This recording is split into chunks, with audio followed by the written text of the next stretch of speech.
Hello everyone, welcome to G Centric. और finally आज instrumentation का भी पेपर हो गया है और कंपैरेटिवली ईसी और डबल ई के कंपैरिजन में पेपर आसान था। तो आप जो भी अपीयर हुए होंगे, बहुत सारे डबल ई के स्टूडेंट भी इंस्ट्रूमेंटेशन के पेपर में अपीयर हुए हैं, तो उन्होंने भी अच्छा किया है। काफी लोगों से मेरी बात भी हुई, चैट बॉक्स पे भी बहुत सारे लोगों ने मैसेज डाला है और इंस्ट्रूमेंटेशन वाले स्टूडेंट ने तो अच्छा किया ही होगा। ठीक है, अब देखो गाइस क्या हुआ कि मैं अगर 3 ब्रांच की बात करूं, इलेक्ट्रिकल, ईसी, इंस्ट्रूमेंटेशन, तो इन जितने भी स्टूडेंट गेट के एग्जाम में बैठे हैं, तो एक चीज तो सभी ने रियलाइज करी है। मैं हमेशा बोलता हूं ये चीज कि हमें 65 क्वेश्चन के 65 क्वेश्चन नहीं करना होता एग्जामिनेशन हॉल में। अगर कोई क्वेश्चन हमने बहुत मेहनत करी और कोई क्वेश्चन हमें टफ लग रहा है, तो वो हमारे कॉम्पिटिटर जो स्टूडेंट बैठा है उसे भी टफ लग रहा होगा। हो सकता है वो क्वेश्चन बना दे, बट उसके एवज में उसको टाइम बहुत ज्यादा देना पड़ेगा। तो कहीं ना कहीं ये जो गेट एग्जामिनेशन होता है या कोई भी कॉम्पिटेटिव एग्जाम की बात करें, और स्पेशली गेट इसलिए क्योंकि यहाँ पे अच्छे क्वेश्चन पूछे जाते हैं, तो मैं बोलूंगा कि आपको अपने माइंडसेट को बहुत ही पॉजिटिव रखना पड़ता है। और दूसरा, क्वेश्चन सिलेक्शन बहुत मैटर करता है। आप देखो, थोड़े से ठंडे दिमाग से बैठ के देखो, खासकर डबल ई वाले स्टूडेंट जो टफ टफ बोल रहे थे, आप थोड़ा सा बैक में जाइए और ये सोचिए कि कोई पेपर को उठाइए और लगे कि 65 क्वेश्चन में से अगर आप 40-45 क्वेश्चन जो कि कर सकते थे, अगर वो आपने राइट पिक कर लिए होते और उसको एक्यूरेसी के साथ कर लिया होता, तो बहुत कुछ तस्वीर बदल जाती। तो मैटर ये करता है कि 10, 15, 20 क्वेश्चन हमें एग्जामिनेशन हॉल में छोड़ना होता है, और वो कहीं ना कहीं हमारे सब्जेक्ट के ही क्वेश्चंस होते हैं। तो ये आपको सीख लेनी है इस गेट एग्जामिनेशन से कि कोई भी कॉम्पिटिटिव एग्जाम में हमें 100% स्कोर नहीं करना होता है। हम 65 को हम लोग अगर 100% माने, तो तकरीबन तकरीबन हमें, कोई भी एक जनरलाइज में बात कर रहा हूं कि 100% पेपर की बजाय हमें 70% को टारगेट करना है। 70%, 75% पेपर हमने बहुत अच्छे से एक्यूरेसी के साथ कर दिया, तो हम बहुत बेहतर रैंक लेके आ जाते हैं। किसी भी एग्जाम की बात कर रहा हूं मैं, तो गेट एग्जामिनेशन में भी यही होता है। एक चीज और मुझे लगता है कि बहुत सारे स्टूडेंट से मेरी बात हुई कि देखो, एक चीज और एक बताता हूं, बहुत ज्यादा आपको चीजें देखो करने की जरूरत नहीं है।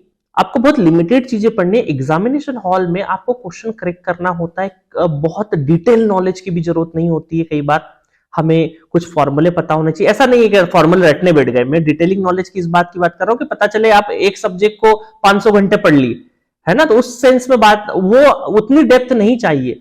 आपको जितने रिक्वायरमेंट है जिस सब्जेक्ट की, अगर उतने क्वेश्चंस आपने बहुत अच्छे से लगा लिए, आपका सिलेक्शन हो जाता है। और कई बार क्या होता है ना, किसी चीज को इतना ग्लोरीफाई, देखिए कई बार टफ पेपर निकलता है, तो हम कोचिंग में भी इंक्लूड करूंगा अपने आप को।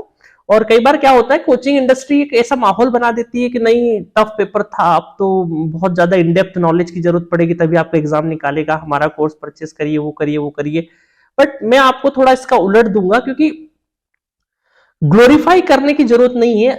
वहीं पे अगर पेपर टफ है तो सभी के लिए टफ है, इजी है तो सबके लिए इजी है।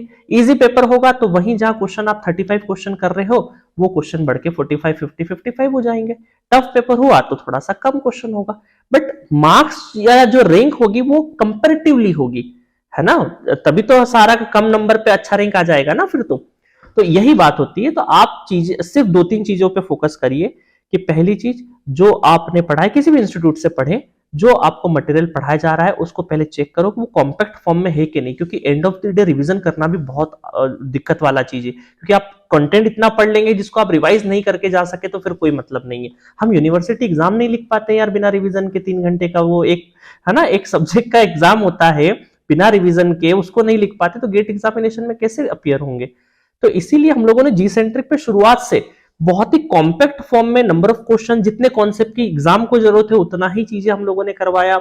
इवन आप इलेक्ट्रिकल की बात करें तो 3,500 क्वेश्चन हम लोगों ने कराए, उसी को 3-4 बार करोगे। बहुत सारे बच्चों का फीडबैक आया कि सर वाकई अब हमें रियलाइजेशन हुआ कि अदर सोर्सेस की जरूरत नहीं है, यही जो वीडियोस में आपने क्वेश्चंस कराए इन्हीं को हमें 4-5-7 बार कर देना है, सारी चीजें हो जानी है।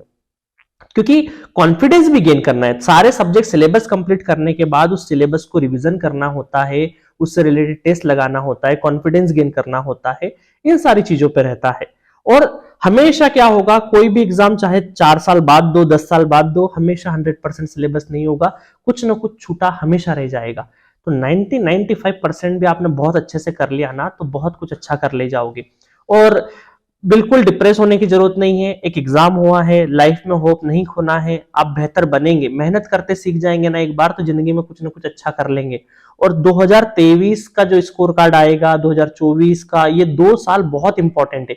जिन लोगों ने भी 2023 में गेट की तैयारी करी बहुत ईमानदारी से और अच्छा स्कोर नहीं करा है, तो टेंशन मत लीजिए, पूरे साल भर में बहुत सारी अपॉर्चुनिटी आएगी। आप अपनी प्रिपरेशन को, आप जो गड्ढा खोद रहे हैं उस गड्ढे को कंटिन्यूशन में खोदते रहिए, पानी निकलेगा।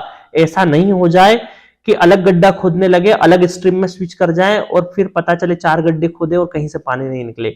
एक अभी हालिया में एक स्टूडेंट से मेरी बात हुई, 6 साल से वो तैयारी कर रहा है, उसने बैंकिंग भी ट्राई कर लिया, एसएससी सीजीएल भी ट्राई कर लिया, गेट भी ट्राई कर लिया, वो वापस एसएससी जेई के बारे में सोचता है। तो मुझे उसको देख के बड़ा वो होता है कि यार आप एक ही डायरेक्शन में मेहनत करोगे तो सक्सेस होंगे। क्योंकि पियून का भी जॉब निकालना है तो उसका एक अलग सिलेबस, एक अलग सांचा है ना। ऐसा नहीं होगा कि कोई गेट रैंकर है तो वो पियून का एग्जाम निकाल लेगा, नहीं। हर एक एग्जाम का एक अपना फॉर्मेट होता है, अपनी एक मनोस्थिति होती है, अपना एक स्किल सेट होता है ना। तो अगर आपने टेक्निकल को टारगेट किया है तो कंटिन्यूशन रखिए, 2-3 साल लगेगा आपको। और कोई चीज अगर थोड़ा सा लेट मिलेगी तो ये यकीन मानिए कि उसकी इंपॉर्टेंस ज्यादा है, इसलिए थोड़ा सा टाइम लग रहा है। कोई चीज जल्दी मिल जाएगी तो उसकी इंपॉर्टेंस कम है ना। तो अपने आप पे भरोसा रखिए, पेपर जितना आपको जो भी कमी है उसको निकालिए। और एक चीज और करिए कि पेन पेपर लीजिए, अपनी स्ट्रेंथ और वीकनेस लिखिए। अब स्ट्रेंथ वीकनेस का मतलब मैं जनरलाइज नहीं बोल रहा हूं, सब्जेक्ट में स्ट्रेंथ और वीकनेस लिखिए। जैसे सपोज कर नेटवर्क थ्योरी, मशीन, जो भी उठाइए, कोई भी सब्जेक्ट उठाइए, उसमें देखिए कि यार मुझे कौन से टॉपिक्स में थोड़ा सा डाउट आता है, कौन से मेरे स्ट्रॉन्ग जोन है, कौन से वीक जोन है। तो वीक जोन को आइडेंटिफाई करिए और ईमानदारी से लिखिए पेन पेपर पे कि हाँ मुझे इस टॉपिक में दिक्कत होती है, ठीक है। और अगले 2 महीने, 1-1.5 महीने, जिसने बहुत अच्छी तैयारी करी वो अगले 1-1.5 महीने क्या करे, अपने वीकनेस पे ही काम करे, उन जो भी वीक पॉइंट है उन सबको अच्छे से किल करे।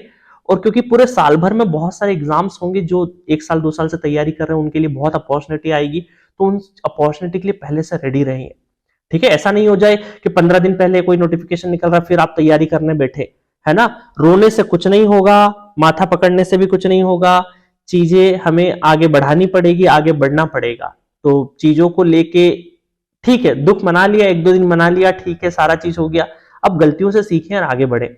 और जो फर्स्ट टाइमर है उनको मैं बोलूंगा प्लीज अगेन जी सेंट्रिक का जितना मटेरियल है, अगर हमारे यहाँ से देख रहे हैं, कहीं और से भी देख रहे हैं तो मुझे नहीं पता, बट हमारे यहाँ पे हमने टाइम का बहुत वैल्यू किया है। एक कॉम्पैक्ट फॉर्म में बहुत ज्यादा न्यूमेरिकल्स, हर वैरायटी का न्यूमेरिकल्स, हर स्टैंडर्ड किताबों का न्यूमेरिकल्स, और बहुत ही क्रिस्पी फॉर्म में कंटेंट को दिया है। तो आप लेके इंडिविजुअल सब्जेक्ट भी अवेलेबल है, फुल कोर्सेज भी अवेलेबल है, सारा चीज है। और बिल्कुल ट्रांसपेरेंसी के साथ एक सब्जेक्ट पढ़िए, उसको पसंद आए तो ही परचेस करिए, हमारे यहाँ से कभी कॉल नहीं आएगा आपको।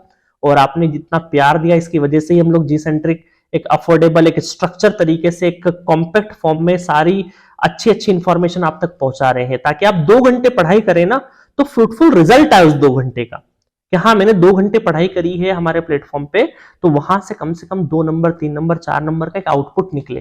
तो वो थिंकिंग लेके हम लोग पढ़ाते हैं, है ना। तो सभी को मेरी तरफ से बहुत बहुत शुभकामनाएं, आप अपने जीवन में बहुत कुछ अच्छा करेंगे। और हमारे यहाँ पे जो साल का एक ऑफर आता है जो दिवाली पे रहता है और एक अभी चलता है गेट के आसपास, 20% का है, कूपन कोड लगा के कोई भी कोर्स परचेस कर सकते हैं। और करियर रिलेटेड कुछ भी क्वेश्चन हो, कुछ भी डाउट हो, कुछ भी क्वेरी हो, आप जी सेंटर के ऐप के चैट बॉक्स पर डालिए बिना हिचकिचाहट के। बहुत सारे ऐसे स्टूडेंट भी डाल रहे हैं कि सर अभी अभी हमने देखा और थोड़ा सा अच्छा लगा तो सोच रहे हमारी सिचुएशन शेयर करें, तो वो लोग भी डाले हैं, तो कोई दिक्कत नहीं है। शेयर करने से थोड़ा सा चीजें अच्छे तरीके से आप डिसीजन लेने में हेल्प हो जाती है, ठीक है। और बिल्कुल डिप्रेशन नहीं होना है, जिंदगी बहुत लंबी है, लड़ते रहना है। और धीरे धीरे धीरे धीरे, सिर्फ देखो क्या होता है, जो फेलियर्स होते हैं ना हमारी जिंदगी में, कभी कोई पेपर बिगड़ रहा है, कभी क्या हो रहा है, क्या सारी चीजें हो रही है, ये हमें अंदर से बहुत स्ट्रांग बनाती है। आप यकीन मानिए 4 से 5 साल बाद जब सोचेंगे ना, तो आप इस मेरे जो स्टेटमेंट को याद करेंगे, हाँ सर ने सही बोला था, मेंटल स्टेबिलिटी बहुत आती है ना। तो मैंने भी बहुत फेलियर देखे, इसलिए इस चीज को मैं बहुत ज्यादा अच्छे से समझ सकता हूँ कि जितना आप फेलियर देखोगे उतना ज्यादा आप मेंटली स्टेबल होंगे, उतने ज्यादा जिंदगी के बेहतर से बेहतर डिसीजन ले पाओगे आप लाइफ में, ठीक है। क्योंकि सिर्फ गेट एग्जामिनेशन नहीं है, पूरी लाइफ है। आप इसलिए देखोगे मेरे machine, power system, power electronics के जो लेक्चर देखते हैं ना स्टूडेंट, तो वो बोलते हैं सर कई बार हमें हमारी पर्सनैलिटी इंप्रूवमेंट लगती है, कई बार आपको देखते हैं तो ये बड़ा मुझे अच्छा फीडबैक लगता है कि यार चलो कोई कंटेंट के अलावा ये मुझे बोल रहा है कि सर आपको पढ़ते पढ़ते एकेडमिक तो ठीक है, हमारे अंदर सोचने के थॉट प्रोसेस में चेंजेस आ रहे हैं टुवर्ड्स लाइफ, तो वो मेरे लिए बड़ा अचीवमेंट है। ठीक है, तो आप सभी को शुभकामनाएं, और आप अपने जूनियर को भी बहुत बेहतर वे में गाइड करिए, और डिसीजन जो है ना वो अपने माइंड से लिया करिए कि आपके लिए क्या सही है, आपके लिए क्या सही नहीं है। ठीक है, उसी हिसाब से चीजें आगे बढ़ेगी। ठीक है, तो मेरी तरफ से एक और बार सभी को शुभकामनाएं, बहुत अच्छे से अपना ख्याल रखिए और अपने प्रिपरेशन को आगे बढ़ाइए। रोना धोना हो गया है, इंस्ट्रूमेंटेशन का पेपर भी हो गया है, अब जिंदगी को आगे बढ़ाना है और लग के मेहनत करो।